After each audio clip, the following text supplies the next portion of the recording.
Las Vegas isn't exactly known as a family destination. It's casinos, nightlife, and chaos. So what happens when you're stuck here with kids for 3 weeks? We didn't plan on it, but our RV refrigerator stopped working, and instead of rushing out of town, we stayed to wait on repairs. And that gave us some time to look past the Strip. And it turns out there's a lot more here than people think.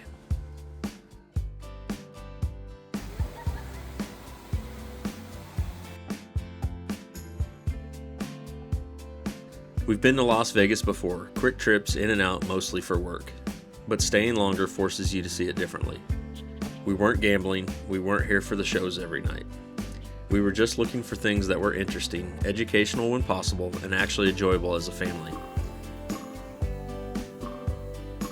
Here's what we found.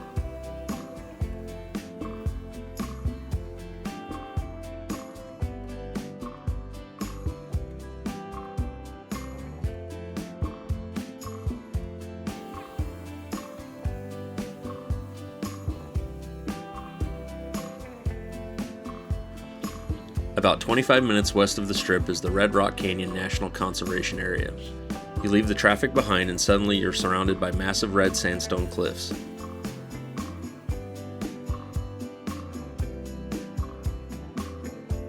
The scenic drive here is 13 miles long and loops through some of the most dramatic desert scenery in Nevada.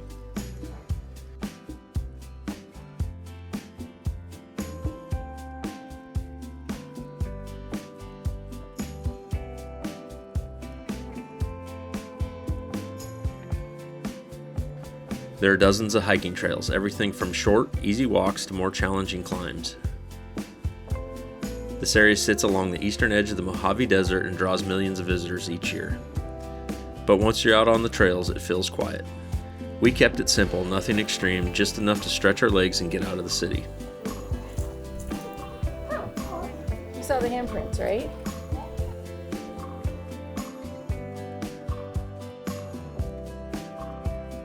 We finally found a somewhat decent trail that we could go on that wasn't short.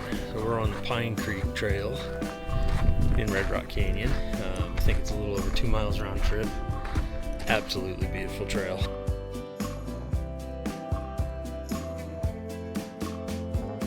Not sure what the history of this old foundation is. We'll have to look that up. But imagine having a cabin with that as you view out the back door.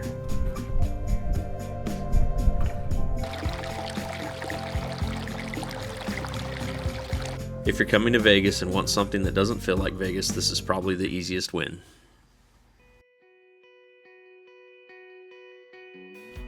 While we were here, we caught the Aviation Nation 2025 air show at Nellis Air Force Base. This was the main reason we visited Vegas in the first place. This base has been operating since World War II and is home to the U.S. Air Force Thunderbirds. There's something about seeing fighter jets up close that completely changes your perspective.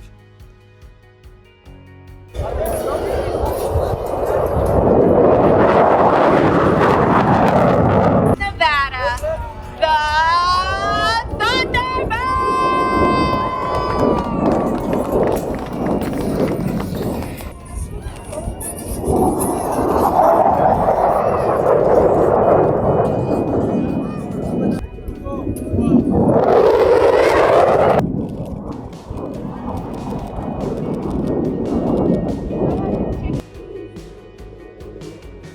We took the bus from the city in hopes of an early arrival.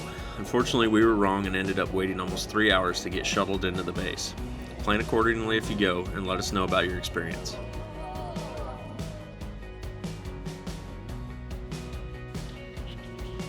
Next up is the Hoover Dam. Completed in 1936 during the Great Depression, it was one of the largest public works projects in American history. It controls the Colorado River and provides power to millions of homes across Nevada, Arizona, and California. What do you think? Isn't that different? Yeah. Wait till you go to the center part and look down. The wind. You're right up. I wasn't sure how excited the kids would be about the dam, but when you're standing on top of something that massive and realizing it's 90 years old, it's hard not to be impressed.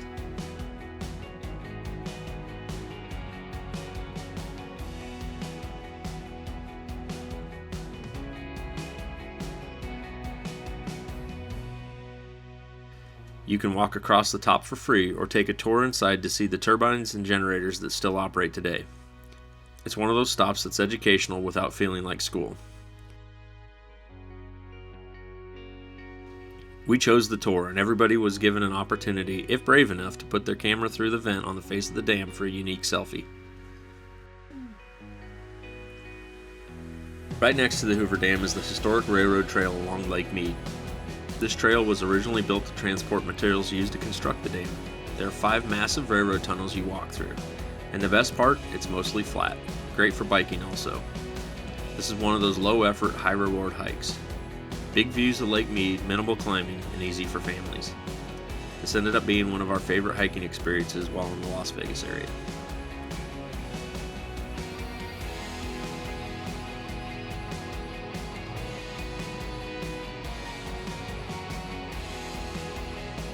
In the 1950s and 60s, nuclear tests were conducted at the Nevada test site not far from here. At one point, people in Las Vegas would gather to watch mushroom clouds rise in the distance. The Atomic Museum walks through that entire era, the science, the politics, the Cold War. It's detailed but laid out in a way that's approachable, with tons of interactive exhibits for the kids.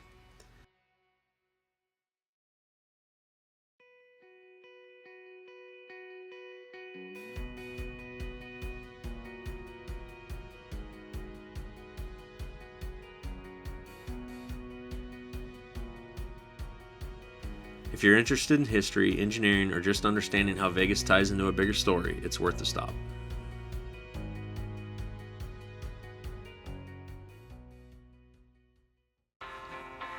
Of course, we stopped at the Welcome to Las Vegas sign. If you're here, it's almost required. While in Vegas, you have to go see the sign. Definitely have a little bit of a wait if you want to get yourself being the only one in the picture, but I would say definitely see if you can find somebody that can take a picture. Everybody gets a family together. Great opportunity.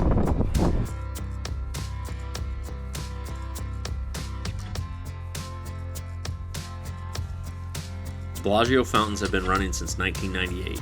They operate every 15 to 30 minutes depending on the time of day. And no matter how many times you've seen it online or in person, it's still one of the best free experiences on the Strip.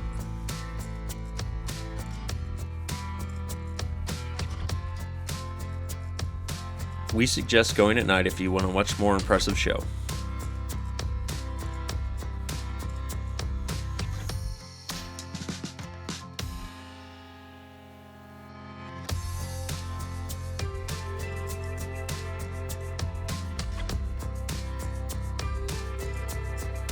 The high roller stands 550 feet tall and takes about 30 minutes to complete one full rotation.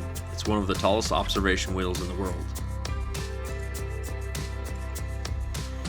The high roller is propelling 28 cabins, weighing in at about 44,000 pounds each, up to the astounding 550-foot apex. At the top, you get a completely different view of the city. From up there, Vegas feels a little less chaotic and a little more impressive.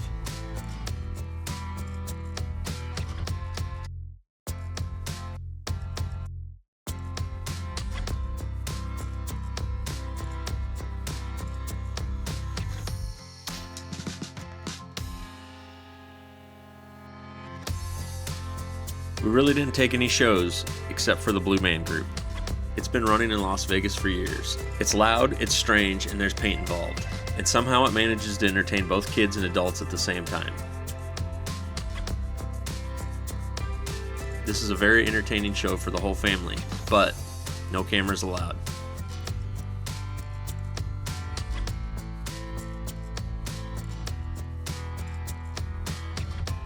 Getting stuck here wasn't part of the plan, but staying longer forced us to see Las Vegas differently.